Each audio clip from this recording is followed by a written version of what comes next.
Ladies and gentlemen, podcasting since 2005. You're listening to Gamertag Radio with your host, podcaster Hall of Famer Danny Pena, the always opinionated Paris Lilly, and from outside of the norm, Peter Toledo. This is Gamertag Radio.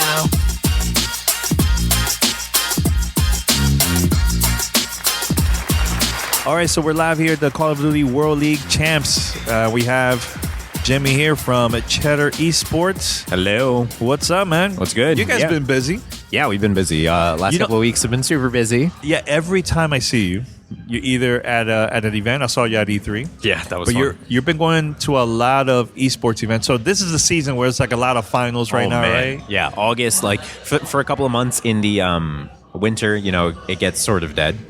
But August, September, it starts picking up. We got TwitchCon coming up later, LCS Summer Finals, Barclays Center, ESL 1. So many things happening, man. Oh, my God, busy season. So let's talk about just esports in general. Sure. Your thoughts about Fortnite, man, New York City, man, Queens, right? Queens. Where was the location in Queens? It was at the Arthur Ashe Stadium in Flushing, Queens. So Okay. 10-minute commute for me from my house. I think that was a game changer. Yeah, definitely Completely. was. Not only for the prize, but just the venue and the way how they that's did set it. up, right? Right, yeah. It was set up more like a festival than anything. Yeah. And that's something that I think is going to be the move going forward, especially when you're a game that large, right? And you have a world that's as deep and vibrant as Fortnite's is. They had zip lines set up, concert set up, themed food set up. They had activations going on throughout the place. There were scavenger hunts. You get like badges and pins, so it's interactive. You're always doing something. Yeah. But that's all in addition to the tournament, which in itself was awesome to watch. They set it up really well. Yeah. So this is your first time at the CW Champs, right? Yeah, any CWL event. So your thoughts, like compare this to like other previous events that you've been to. Yeah, it's interesting. CWL, it's definitely a different crowd of people, right? When you're talking Fortnite, the majority of the crowd is teenagers, preteens, and the handful of teens that are competing and something like that, but mostly skewing towards, I want to say like 8 to 12, 8 to 13 years old. Yeah. Now for CWL, the crowd is definitely very teenager and onwards. You know what I mean? Like 14 to 21, I think, is where CWL thrives. As far as size of the venue, if you're just starting at things that you can see, definitely a smaller venue. Yeah. But it's something that I think makes for... It feels like grassroots almost, even though it's very much not. You know what I mean? Yeah, like, yeah. In a way it is, but it's not grassroots, but it feels good inside the We arena. were having a conversation about League of Legends compared to that to like other games. And something that you brought up, like, hey, that game been around over a decade, but also Call of Duty been around for a very long time. So what is the difference, you think? It's like pacing of the game, what it comes down to. You know what I mean? Like, Yeah. in League of Legends, I think over that course of 35, 40 minutes, there are storylines that can develop within the game. You're following these characters as they grow throughout the game, and their choices add to a larger story, which I think is present in Call of Duty, but you're playing so many different game modes, and each time you load into the game mode, it's almost like a siege, like it's a battle from the start, and it doesn't stop because you're respawning every time, you know what I mean? So it's a very fast-paced game, and the objectives of which aren't clearly defined by your kills and your deaths. It's something more, but it's fast-paced, it's a little hectic, and it's not hard to understand, but at the same time, you're playing so many different game modes, I can see why it might get easy to get lost in it, and almost get lost in what the story is that you're supposed to be understanding. Whereas Search and Destroy, I think, is a good mode. Like, you die, you get eliminated, you don't respawn. And so it's a little slower, it creates more tension, but even then, the pacing of Black Ops 4 specifically is fast. It's a fast game through and through, and it's 5v5, so that's different from previous Call of Duties. So the extra person, the map size hasn't really changed, so same maps, extra person, it's going to be fast. So it feels like it doesn't have as high of highs as League of Legends does, or other games like Counter-Strike, or as low of lows as those games do either. It's more of like a more consistent storyline throughout, and I don't know if that's a good thing or a bad thing. One thing that I noticed is for the past few years, when I started coming to CWL Champs, and previously their other events throughout the season, the venue was a lot bigger. Right? Yeah. This one now for the past 2 years is a lot smaller. Even League of Legends last year, they went to Miami. I don't know, it was like the finals, I think, for the States. Yeah. That venue was even smaller than this. Why is that a lot of companies now are downsizing the venues instead of having it, let's say, like the Staples Center or something like that big? Because a couple years ago when I went to Orlando, CWL Champs over there, it was at the stadium. It was not a stadium, it was an arena where the Orlando Magic plays. You know, so what you think about that? That they're downsizing now big time. I think we've been hearing more and more murmurings of it. There's nothing been confirmed, but that every time that something is thrown at a larger venue, at a larger stadium, they're not necessarily seeing the returns in sales. Whereas I think they are getting ticket sales, but they're maybe hoping for more in merchandising or more returns overall. And I think it's coming down to them realizing where they should be shifting their priorities to. And the live stream aspect of it is massive. There's no way you can underestimate that, right? Yeah. And so that's more and more they're seeing numbers, I think, come in online in huge ways. And so if they're able to double down on their production value or something else that'll help those numbers, maybe sense. That's where the shift of resources is going. Yeah, every other esports are doing that, right? Like Gears of War, smaller venue. Potentially now with Halo coming up next year. You think it's going to be? I think that's going to be huge. You think it's going to be huge? I think it's going to be huge for multiple reasons. One, nostalgia, obviously. Yeah. But two, because there's a couple of dots that Microsoft has been lining up over the past couple of years. Like cloud gaming is one of them. It's a smaller dot in the whole mix of things. Yeah. But Ninja moving to Mixer is also a huge part of that, I feel like. Because originally he was a Halo streamer, right? Luminosity back in the day. And if they're able to use his potential now to launch the Halo Master Chief Collection or whatever series that they're planning on launching with a full circuit esports bracket and have the world's most popular streamer double down on that exclusively on their platform, I think they've got a nice ecosystem going and it could be really good. I can see that. All right, so now with CWL Champs, is there any teams that maybe you already interviewed or you've been watching the stream? No, we've been watching the game together. But anybody that stood out to you? Any teams? Any favorites? You know, I really have an affinity for the United guys just because we've had them on the show a couple of times. And so I almost know them personally.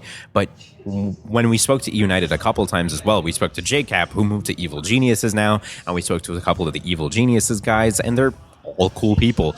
But even more than that, like, it's really the storylines this championship have been bar none. You know what I mean?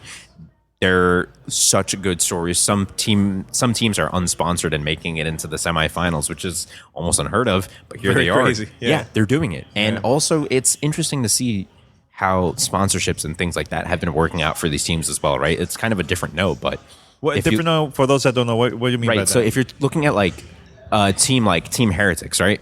Recently, not that recently, but in the past couple of months, they got sponsored by Adidas, which is a huge deal. That is huge. Right? Like, you don't ever see Adidas and Nike sponsoring individual teams. You saw Nike go to China, picking up Uzi and the League of Legends Pro circuit there. But they have yet to really double down on an American team, an American franchise. And Team Heretics isn't American, but Adidas steps into the ring. And it's like, I wonder what's happening there. Nike went to Brazil to pick up Team Furia from Counter-Strike. And it's like, it's interesting. I think interesting is the best word. Like, I think the industry, esports, from the esports side, like, is changing a lot. Yeah. Because I remember the days when I used to go to the MLG, when it was like Halo, they had Smash there too. It was different back then, man. Yeah. Totally different. And now it's completely different now with like Adidas sponsoring. That's crazy. Right, like that's insane. Adidas sponsorships, and now you're seeing Envy players, Jack in the Box, like fast foods trying to get into it. Mercedes-Benz and like Cloud9 is sponsored by BMW. Like, now, from the business side, now that you see all these companies that would like to get involved, sponsoring a team, maybe sponsoring an event, why we don't see more of that? Because there's a huge audience watching online. Maybe, I don't know how it is online versus TV, but they're watching. Yeah. Why companies are not sponsoring, like, let's say here, at an event, instead of just, like, PlayStation 4, right? The usual. I think it's going to. We're going to see more and more of it. I think a lot of potential sponsors, non-endemic potential sponsors, are struggling to find a way to get into the space in a way that feels organic. You know what I mean? In a way that feels natural to the people who are already in the space and not forced. A great way, I think, to do that is to follow someone like State Farm's lead, right? In League of Legends, they just became one of the biggest brand partners for League of Legends over the past couple of years, and now State Farm's a household name within the League of Legends franchise. And that goes for like Rocket Mortgage and things like that, but they didn't necessarily do it in the most organic ways, but they were able to do it and cross that gap of it being inorganic, and now fans are just accepting of it, that this is what's happening. And I think that is where a lot of companies are struggling, but I still don't know, you know what I mean? I have the same question, like, why aren't there more people sponsoring the CWL right now and moving into franchising going forward? What does that mean for the future of it, you know? Yeah, because when you mention about a team that here with no sponsors, right? That's crazy. They're able to make it here with no sponsors. Yeah, that's obviously due to the fact that there's the play-in, so open teams can get in through their raw skill without a sponsor, and that's nice, and that's something we see in like the fighting game community. It's more grassroots. It gives people those opportunities to have the Cinderella stories, but it's insane to me that some of them still go unnoticed and still find so much success, but still aren't being picked up. One thing before we wrap it up, one thing that we were talking about too earlier was we were watching the stream and you said, wow, ever since Optic Gaming stopped playing their last match, it's crazy. The viewers dropped. I've been following them for a while now, for a couple of years. They have a crazy huge following, dude. Like, I feel like, to me, out of all the teams that I've seen from CWL, they engage a lot with their fans. So much that I even noticed looking down when they were playing, there was like a whole squad of people all supporting them. They were wearing their jerseys with signs and everything, right? Mm-hmm. As soon they were done, they left. Gone. It's insane. And it's like, of course, Optic comes from an era of Call of Duty where, trick shotting, and they made a name for themselves. Yeah. But like, even FaZe Clan, like, they were a huge name back in the day, and there's a massive name now, but they did not find the massive success in creating that community that Optic did. And of course, due in part to Optic's 33 titles to their name, that blows my mind, man. It was a 60K viewer difference from when Optic was playing to when they weren't. That's crazy. 111. And remember too, right? Let's be fair. That's day one. So usually day one numbers are not as high compared to like the last day. Of course, But I'm curious to see what's going to happen once, if they continue playing and they go to either to the finals or they don't go to the finals. I just want to see the difference. How is it going to affect it? Yeah, we'll see Saturday what it's like, and of course we'll be watching the matches live Sunday too. If Optic's able to make it to the grand finals, like, that is a story I want to see. Who would you like to see in the finals? But if you pick two teams, you would like two teams. If I could, it's hard. I want Optic to, because there's rumors that this may be the last time we ever see Optic in this form ever compete. So I want to see Optic there. Rumor, okay. Rumor. I didn't know that. Yeah, no, it's rumored because they may be... They might be changing the... Right, exactly. The team? Okay. And I want to see Evil Geniuses play, and I want to see them do well, because they also announced that they wouldn't be continuing in the franchised model. So that is going to be the last time that we see the Evil Geniuses franchise compete. Yeah, you were mentioning that earlier too, like, there's going to be a lot of changes next year. Lots of changes for franchising. So lots of changes. What was the thing to you that stood out the most for you about all those changes?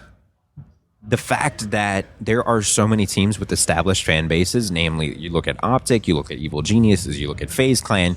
How are you going to assign these to cities when a lot of them have city followings, but they're not going to be able to purchase that slot? Like, is Optic going to be able to purchase the Texas slot, the Houston slot, which is where the Houston Outlaws, which are, affiliated with the Optic now, is that what's going to happen? Who knows? Who's going to New York City?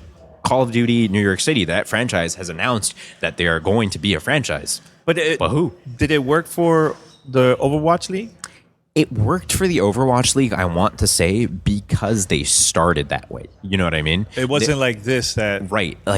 And the Overwatch League itself, it did take some time to develop, right? Since the game's launch, it took maybe a year and a half for the Overwatch League to get announced, to get into the works. And even then, there was some contention in the community because you already have these teams, already have these storylines. And now the community's kind of simmered down and they kind of realized it's a good idea to have this franchising model in. And it's helped a lot of people get into Overwatch that previously wouldn't have. So I think franchising is good for that reason. Like, people will cheer for New York in a New York versus Boston game all day long, no matter what the sport is. Yeah. But the Call of Duty community themselves are very different people. It's a different crowd. It's a different crowd. Yeah. And so I don't know if they'll respond the same way, but it can work. And the next couple of months are going to be very interesting to see if it will work. I just remember now. I know you have to leave. No, it's okay. But we were talking about NBA 2K. Yeah. They also franchise, right? Yeah. With cities, and it's not working out for them. It's not working out for them, but it's also hesitation from NBA's part, really, to create a stronger affiliation between the actual NBA and the game itself. You want to see, as a spectator, you want to see more of that crossover from the real NBA to the 2K League to almost get rid of the illusion of that it's a game. You know what I mean? Yeah. It's still competition at the end of the day, so it's good to watch. But as an NBA fan and a 2K League fan, you want to see that crossover, and we don't see enough of it. And I don't know if it's hesitation on the NBA's part or 2K League's part, but not even all the franchises from the NBA have teams in the 2K League, which to me is almost, why not? Yeah. Why not? Yeah. Great conversation. I know we were talking about this for hours. All day, man. All day. All day. It's cool, man. No, it's good seeing you, man. Anything you would too. like to say about any updates coming up? People could be on the lookout. Man. Oh, by the way, we got destroyed playing Modern Warfare 2v2. It was good, though. Gunfight, yeah. Yeah. Modern Warfare is really dope. I think it's going to be good. Yeah. I was a little mixed on it when I first saw trailers of it. See, this is my first time actually seeing it. So I think it's a good way to hop into the game. Yeah. What did you think? Did you have fun? It was good. I had to get used to it. It's been a while. I found it a little slow. I don't know if it's because of the graphics, the engine, or what. I don't know what it was, but it was a little bit slow compared to the previous Call of Duty games. But once I got used to it after a few minutes, I was fine. Yeah. Like, I wasn't even thinking about that. But just starting at first, super slow. It's interesting. Yeah, I think that's going to be more of what we see moving forward with Modern Warfare. I think it's going to be a slower game overall, but we'll see. Do you see a 2v2 in esports for CW, or did you CWL, or they're going to keep it? I think it's going to be. I think actually they'll probably go back to either 4v4 because prior to Black Ops 4, it was 4v4 all the time. Yeah. Now it's 5v5, which I think creates that faster feeling as well. But I don't know what they're going to do. I don't see a 2v2 mode going competitive or being in the CWL or CDL as it's going to be called now. But I definitely think there will be a ranked mode for like 2v2s in the game itself. So that'll be fun. I can see that. People have fun with that for sure. All right. Well, I just want to say thanks, man. Yeah, man. And make sure to check out Cheddar Esports. Cheddar Esports. Monday through Friday, 5 p.m. Eastern Standard Time. Yeah, man. You can check them out on Twitch, Hulu, Sling, Amazon Prime, Samsung TV, whatever. Whatever you want. Everywhere. Except Netflix. Except Netflix. There you go. Yeah. Awesome, man. But thanks a lot, man. Of course, man. All right. Thanks for listening to Gamertag Radio. Be sure to like us on Facebook and follow us on Twitter.